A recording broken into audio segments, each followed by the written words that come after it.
Welcome to this episode of Go Well with Sharon, guys. We've got an awesome lineup for you this week. I'll be chatting to Ryan Zimdollar Moss from Rebel Media, guys, about his Old Legs tour and a whole lot of other shenanigans he's getting up to. And then we're going to visit my really good friend, Niqui Cloete-Barrass, singer, songbird, amazing person all around, and we're going to go and chat to her and hear what she's got to offer us. So stay tuned, guys. Right, guys, so as promised, we are visiting Ryan Moss today at his Rebel Media, guys, right here in Port Elizabeth. Ryan, thank you so much for chatting to me today. How's it, Sharon? Yeah, it's awesome to have you here, boss. It's fantastic to be here. We've been trying to get this thing going for a while now. About a month or two. Okay, so the reason why I'm here today, obviously, is not really to talk about Rebel Media, guys. I'm more interested in the other excursions and documentaries and things that you get up to. Now, I also know that in June of this year, there's a cycle tour coming up called the Old Legs That's Cycle correct. Tour. Can you elaborate a bit on that for me? Yeah, it's apart from Rebel Media, guys, it's a brand management company. Besides that, I've got more of a passion projects that I do, more for charity and giving back. So last year I got invited onto this tour, this Old Legs tour, which it's bigger this year, and I'll go in more detail about that just now, but last year it was 4 cyclists and 2 support crew. Awesome. And me being media on it and doing photos and film for it. So what it is, it's a cycle tour. Back in the days of the land grabs and everything that was happening with the economy and stuff in Zim, all the pensioners lost their pensions, all the old people lost all their pensions. Mm-hmm.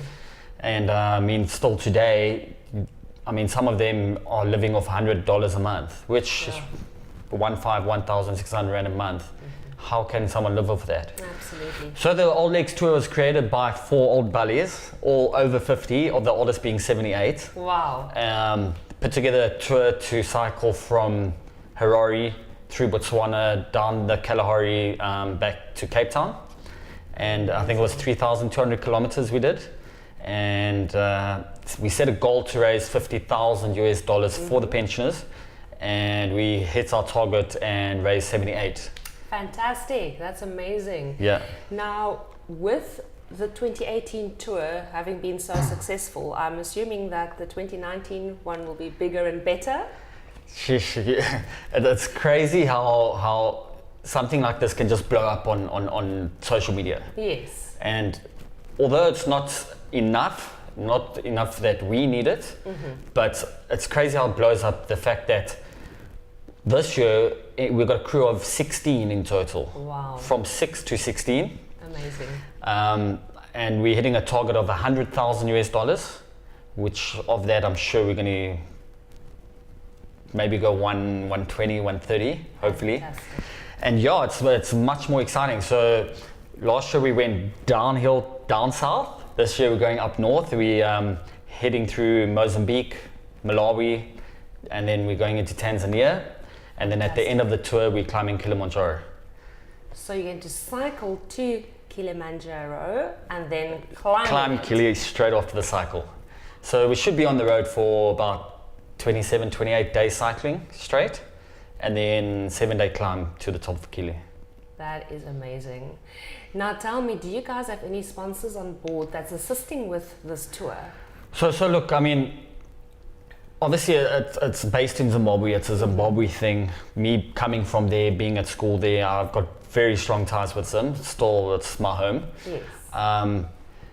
But what people need to realize is how many Zimbabweans are in South Africa, mm-hmm. and how many of them still have grandparents in Zim. So what we've noticed is that a lot of our sponsors, our main sponsors, all come from Zim. Yes. All the big sponsors to cover the cost of the tour and then to go on it come from Zim, where the South African guys are more laid back because it's not in their norm, so it's got nothing to do with their South Africa. Yes. But if you think about it, it actually really does, because 90% of all the Zimbabweans who left, most of them are in South Africa. Absolutely. Leaving their grandparents, everyone behind in Zim. So yeah, we got some sponsors, and we're trying to sign 1 or 2 major sponsors at the moment. But all in all, I mean, the group of 16 of us are all raising funds. We're doing charities. We've got crowdfunding campaigns running. Awesome. The guys in Zim are actually putting in more effort and going to businesses and getting where on the South African side, I found a very stand back from the South Africans. However, you know, I've approached people not for funding, but more for like support. So, you know, for instance, a vehicle, we're approaching vehicle companies for that. I've got some guys who sponsor tracking, Fantastic. some jackets, you know, things that we could use on the tour. So that's kind of what we're trying to push from this side. Okay. Yeah. Okay. And for the guys out there, if there's any companies that wants to come on board, please get hold of Ryan. Imagine your vehicle or your brand associated with this amazing thing. So just on that, how does the logistics of this work, Ryan? I mean, something like that must be a nightmare to organize. Yeah. So this, let me explain how this went down in 2018.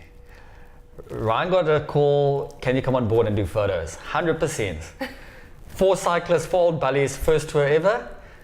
And the one support crew was a wife of one of the old bullies, and then there was Ryan.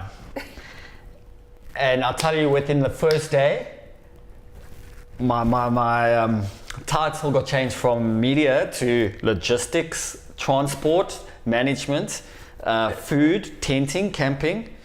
I even had to, at one stage, go and sit in Botswana in front of the king of the township and go ask permission to actually be able to camp on the side of the road, or camp in their kraal, as they call it, you know, just for a place for a night. So, I mean, yes, there's a lot of organization that goes around the whole logistics. However, you know, there's that saying, a boer maak 'n plan.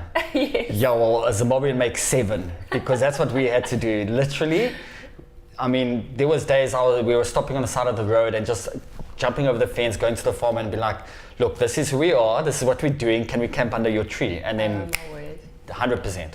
There's not one night that we never got accepted by someone to come camp, or dinners and stuff like that. My gosh, that's quite a feat.